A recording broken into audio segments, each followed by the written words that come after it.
ഈ അടുത്തായിട്ട് ഒരാൾ എന്നോട് പറഞ്ഞു, പഴയ പോലെ ആത്മാർത്ഥത ലഭിക്കുന്നില്ല. ഒന്നുമല്ല, വിശ്വാസം കുറവായതുകൊണ്ടാണ്. ഒരു ഡോക്ടർ തൻ്റെ ഭാര്യയുമായിട്ട് സർക്കസ് കാണാൻ പോയി. ആനയുടെ രംഗമെത്തുമ്പോൾ നമുക്ക് ഇറങ്ങിപ്പോരണമെന്ന് ഭാര്യ പറയുന്നുണ്ട്. ഡോക്ടർ പറഞ്ഞു, നിനക്ക് ആനയുടെ രംഗം അത് പേടിയാണെന്ന് എനിക്കറിയാം. ഞാനൊരു ഗുളിക എടുത്തിട്ട് ആ ഗുളിക വായിൽ വെച്ചാൽ മതി. സർക്കസ് കഴിഞ്ഞ് പുറത്തിറങ്ങുന്ന സമയത്ത് ഡോക്ടർ ഭാര്യയോട് ചോദിച്ചു, ഇപ്പം എന്താ നിൻ്റെ ഹാല്? അവൾ പറഞ്ഞു, നിങ്ങൾ തന്ന മരുന്ന് വളരെയധികം ഫലപ്രദമാണ്, യാതൊരു കുഴപ്പവും എനിക്കുണ്ടായിട്ടില്ല. ഡോക്ടർ പറഞ്ഞു, ഞാൻ ആ വെച്ച് തന്ന ഗുളിക അതെൻ്റെ കയ്യിലേക്ക് തരണമെന്ന് പറഞ്ഞു. വായിൽ നിന്ന് ഗുളിക എടുത്ത് കൊടുക്കുമ്പോഴാണ് ഒരു അത്ഭുതം തിരിച്ചറിഞ്ഞത്.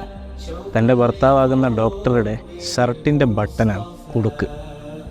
അപ്പോൾ ഈ ഒരു കഥയിൽ നിന്ന് നമ്മൾ മനസ്സിലാക്കേണ്ടത്, തൻ്റെ ഭർത്താവ് ഡോക്ടറാണ്, ഡോക്ടർ തരുന്ന മരുന്ന് എനിക്ക് പരിഹാരമാണ് എന്ന പൂർണ്ണ വിശ്വാസത്തോടെയാണ് ഭാര്യ അവിടെ ഇരുന്നത്. അതുകൊണ്ട് ഭാര്യയ്ക്കുണ്ടായ അസ്വസ്ഥതകൾ എല്ലാം മാറിപ്പോയി. പറഞ്ഞു വരുന്നത്, വിശ്വാസമാണ് നമുക്ക് ഏറ്റവും പ്രധാനം. മക്ബറകളിൽ പോകുമ്പോൾ, സദസ്സുകളിൽ പങ്കെടുക്കുമ്പോൾ പൂർണ്ണമായ വിശ്വാസം നമ്മളിൽ ഇല്ല എങ്കിൽ അതിൻ്റെ പ്രതിഫലം കുറഞ്ഞു പോകും.